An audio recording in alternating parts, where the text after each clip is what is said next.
Is good coax worth the money? Let's talk about it. Stick around and we'll get right to it. Real quick before we get going today, I've got to give a shout out to these guys. They're my latest patrons over on Patreon. If you'd like to help support the channel, I'll leave a link to Patreon down in the description below. So while I was in Huntsville for the Huntsville Hamfest, I picked up some of this ABR Industries coax. This is some new stuff that they're starting to offer. Now, this is RG8X, and the model number on this is the 218XATC. And this one is in yellow, and it has 5 ferrites built into it. And one of the cool things about this coax is this new protective braid that they've put over the exterior of the coax. That's what gives it the yellowish color, and that serves two purposes. First, it makes it a higher visibility. Now, they do offer this in a couple of different colors. I know they have orange, they have yellow. I believe they also have blue and red, so whichever you prefer. I like the brighter yellow, though, because it not only does it protect the outer jacket of the coax should somebody step on it, but it's also higher visibility, making it easier to see when it's laying in the grass. So hopefully that's going to keep people from stepping on this particular piece of coax.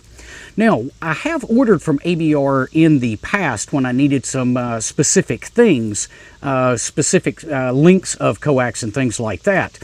But this one is unique, at least for me, because this is one of the ones that they have the built-in ferrite beads. So they put the ferrite beads on here when you order it, and then they use the heat shrink with the glue inside to secure those to the coax. So that gives you a built-in choke for the coax. It's going to help keep some of that RFI out of your radio and your computer systems. Now, if I didn't mention it already, this particular flavor is RG8X. So you really want to avoid this probably for 2-meter and 440 work because of the loss.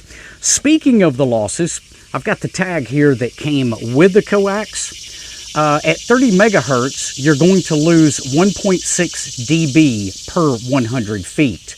At 50 megahertz, you're going to lose 2.1 dB. At 150 megahertz, that's going to jump up to 3.6 dB. And at 450 megahertz, you're going to lose 6.3 dB per 100 feet. And we'll jump over to the workbench and test this in just a minute and see how these match up to what I'm actually going to see with the coax. But those loss numbers are why I said you don't really want to use this with 2-meter or 440.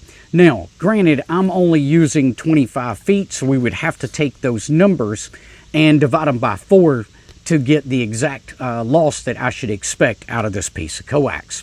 But let's go ahead and jump over to the workbench and take a look at how this tests when we're looking at loss for this particular piece of coax. Okay, so a couple of things before we get started on this test. One of the reasons you want to do this is a 3 dB loss in your coax will actually cut your power in half.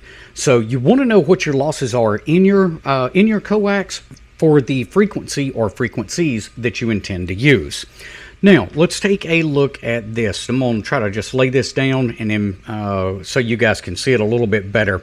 This is what they advertise as the loss chart for this particular coax. So you can see at 30 megahertz, we're losing 1.6 dB. Now, that is per 100 feet. 2.1 at 50, 3.6 at 150, and 6.3 dB at 450. And that's why I say you really don't want to use this coax for 2-meter 440 work, especially at 100 feet. Now, because we're only running 25 feet here in this coax, you take these original numbers and divide them by 4. And that's what I've done here for you. So at 30 megahertz, we should see somewhere around 0.4 dB. And then at 450 megahertz, that should be somewhere around 1.575 dB. Now, if you were running 100 watts at 450 megahertz, you would only be putting out about 70 watts of power just from the coax loss, and that's only using 25 feet of coax. So that's why it's critical to kind of take some measurements on your coax when you buy it.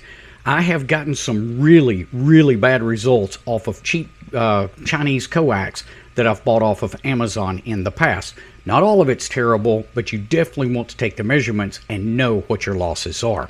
So now let's go ahead and check the loss on this and see how it matches up with what they say the loss is. Now I'm going to go ahead and navigate through the menus until I get to C loss, and that's cable loss. So that's the test we want to run. So let's go ahead and start that test by pressing the right arrow right here. And the first thing it's going to ask me to do is an open circuit. So basically nothing on the other end of the coax, and you can see right here that coax is bare. We'll go ahead and press on that. It takes it a couple of seconds to collect the data. As soon as that's done, it's going to ask us to short out this piece of coax. Now that it's finished with the open circuit test, it is asking us to short this out. So what I've got here is a short that is out of a Nano VNA test kit, and I've just got that into a SO239 adapter. So that could kind of mess with the results maybe a little bit, but I don't think it's going to be too much. Also, remember, this coax has the ferrite beads in it. Will that affect the test results? Honestly, I'm not certain, and if you know the answer to that, it would be awesome if you put it down in the comments below. Now, it does take it a couple more seconds to collect the additional data that it needs, and then we will be able to check out these results. So I'm going to just go ahead and unscrew this coax right here, kind of get it out of the way so that I can turn this to where we can read it a little better so it's straight onto the camera. So the first thing I want to do is go ahead and go up to 450 megahertz and check that one first. So as you can see, we're showing 1.6 dB of loss at 450 megahertz. Now that matches up pretty close with what they're advertising, 1.575 dB of loss. So far so good. Let's go ahead now and go all the way down to 150 megahertz and check that one. All right, 150 megahertz, I am seeing 0.93 dB of loss. Their advertised loss should be 0.9, so we are right in the ballpark there again. That could be a little bit of anything going on. Maybe those ferrites are impacting this test just a little bit. Might just be the calibration of this particular Rig Expert Pro. Let's go ahead and take a look at 50 megahertz next. And at 50 megahertz, you can see that we're at 0.52 dB, and that is almost exactly where we expect it to be. So 50 megahertz, I had calculated earlier 0.525 dB. Let's go ahead and check 30 megahertz. And we can see that that is 0.42 dB. The original calculation said I should be at 0.4 dB. Again, we are right there, very, very close. Now, I don't typically run, this would be coax I would be using in the field. I would be typically running 20 meters and 40 meters. So let's go ahead and take a look at 14 megahertz. And at 14 megahertz, you can see we've only got 0.29 dB of loss. Let's go ahead and check 7 megahertz. Oh yeah, you can't check 7 megahertz. You can only check 6 and 8 with this particular meter.